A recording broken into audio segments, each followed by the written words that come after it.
அனைவருக்கும் வணக்கம்.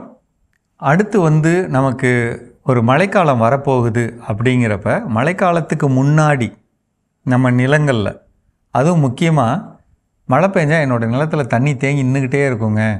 நான் போட்டிருக்கிற பயிருக்கு இம்சையை கொடுக்கும், அது வேர் அழுகி போயிடும், எனக்கு ரொம்ப மன உளைச்சலை கொடுக்கும். அந்த மாதிரியான மனநிலை உள்ள இடங்களுக்கு நம்ம செய்ய வேண்டிய முக்கியமான காரியம் என்னென்னா, நிலத்தோட தாழ்வான பகுதியில், மழைக்காலத்துக்கு முன்னாடி நிலத்தோட தாழ்வான பகுதியில் ஜேசிபி வச்சு முடிஞ்ச அளவுக்கு 6 அடி நீளம் 6 அடி அகலம் இருக்கிற மாதிரி ஆழமாக ஒரு குழி எடுக்கணுங்க. அந்த குழி எவ்வளோ தூரம் இருக்கலாம் அப்படின்னா, அந்த அடுக்கு மாறி ஒரு களிமண் அடுக்கு இருக்குன்னா அந்த களிமண் அடுக்கு தாண்டி சுண்ணாம்பு அடுக்கு வரும், அல்லது அதான் சுக்கான் சட்டுன்னு சொல்லுவாங்க இல்லைங்களா, அந்த சுக்கான் சட்டு வரணும். அது மாதிரி ஒரு ஆழத்தில் நம்ம தோண்டிக்கிட்டோம்னா மழை தண்ணீர் எவ்வளோ நம்ம அந்த குழியை சுற்றி நம்ம மண்ணிலே கரை மாதிரி போட்டுக்கலாம். இந்த தேவையில்லாத மண்ணை நம்ம எடுத்து அப்புறப்படுத்திடலாங்க. மேல் மண்ணை மட்டும் நிலத்தில் போட்டுக்கலாம், மிச்ச மண்ணெல்லாம் அப்புறப்படுத்திடலாம்.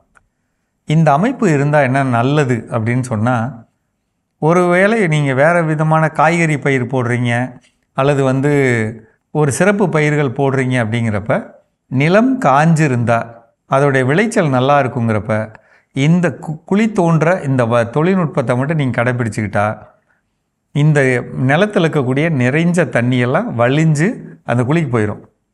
குழிக்கு போகிறது அந்த அடுத்த அடுக்கு இருக்குது பார்த்திங்களா, அது வழியாக வேகமாக கீழே இறங்கி போயிடும். எப்படினாலும் நம்ம நிலம் களிமண் நிலம். அந்த களிமண் நிலத்தில் அடுத்து வரக்கூடிய வெயில் காலத்தில் கூட இந்த நிலத்தில் நம்ம கொடுக்குற தண்ணீர் காற்று நிற்கும். நம்ம என்ன சொல்கிறோம், ஈரம் இருந்தால் போதும், பாசனம் வேண்டாம், ஈரம் இருந்தால் போதும்னு சொல்கிறோம். அப்படி ஈரம் இருக்கிறதுனால அதனால் இந்த குழி தோன்றதுனால எந்த தொல்லையும் இல்லை. வெயில் காலத்தில் அந்த குழியால் நமக்கு எந்த விதமான நஷ்டம் வராது. அப்படி ஒரு அமைப்பை நம்ம எடுத்து செஞ்சுக்கிட்டோம்னா, பொதுவாக இந்த மழைக்காலத்தில் சொதன்னு தண்ணி நிற்கக்கூடிய இடங்களில் அந்த தண்ணீர் இழுத்து பூமிக்கடியில் போக மிகப்பெரிய வாய்ப்பு இருக்குது. இந்த அமைப்பை முடிஞ்ச வரையிலும் களிமண் நிலங்கள் வச்சுருக்கிறவங்க எல்லாரும் ஏற்கனவே இந்த மாதிரி பாதிப்பு வச்ச இடங்களில் உள்ளவங்க எல்லாம் செய்யணும். 1. 2வது, எங்கெல்லாம் நிலத்தில் எனக்கு இந்த மாதிரி வேண்டாம், வேறு மாதிரியான செய்தி வேணும் அப்படின்னு சொன்னால், நிலத்தோட தாழ்வான பகுதியில் 2 அடி ஆழம், முழங்கால் உயரத்துக்கு ஒரு குழி, மண்வெட்டி அகலத்துக்கு ஒரு குழி எடுத்துட்டோம்னாலே, அதை வடித்து எடுத்துகிட்டு வெளியில் போகிற மாதிரி அமைப்பை பண்ணிட்டோம்னாலே நிலத்தில் இருக்கக்கூடிய நிறைஞ்ச தண்ணியெல்லாம் வெளியில் போக வாய்ப்பு இருக்குது. எப்படி சுற்றி பார்த்தாலும் நம்ம தோண்டும் போது அடுத்த அடுக்கை நம்ம எங்கேயாவது தொடுவோமா அப்படின்னு பார்க்கலாம். அப்படி ஒரு சில இடத்துலலாம் பார்த்தா 15-20 அடிக்கு கூட ஒரே வகை மண் இருக்க வாய்ப்பு இருக்குது. அப்போ நம்ம அடுத்த அடுக்கை எதிர்பார்க்க முடியாது. அப்போ இந்த மாதிரி கொஞ்சம் ஆழமான பள்ளமான இடம் தோன்றப்ப மிகுந்து வரக்கூடிய தண்ணீர், மழை பெஞ்சாலும் அந்த தண்ணி இந்த குழிக்குள்ளே விழுந்துடும், நம்ம வேறுகிட்ட நின்று இம்சம் பண்ணாது. இந்த தொழில்நுட்பத்தை மனசில் வச்சுக்கலாம்.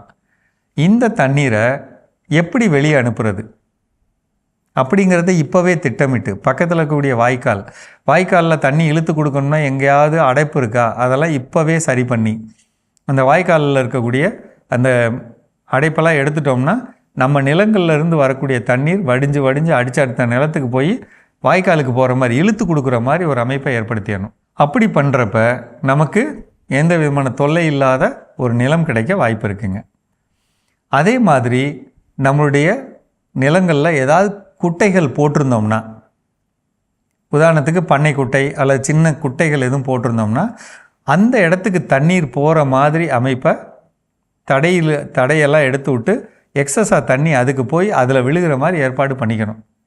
அப்படி பண்ணுறப்ப நமக்கு நம்ம நிலத்தில் அதிகமான தண்ணி இல்லாமல் ஏதோ ஒரு இடத்துக்கு பயிரை பாதுகாக்கிற மாதிரி, அதே நேரத்தில் நகர்த்தி விட்டு அடுத்த இடத்துக்கு போகிற மாதிரி நம்ம பண்ணிட்டோம்னாலே மனசு வருத்தம் இல்லாமல் ஒரு விவசாயத்தை இந்த மழைக்காலத்தில் பண்ணுற பெரிய வாய்ப்பு இருக்குது. செஞ்சு பாருங்கள். மீண்டும் சந்திப்போம்.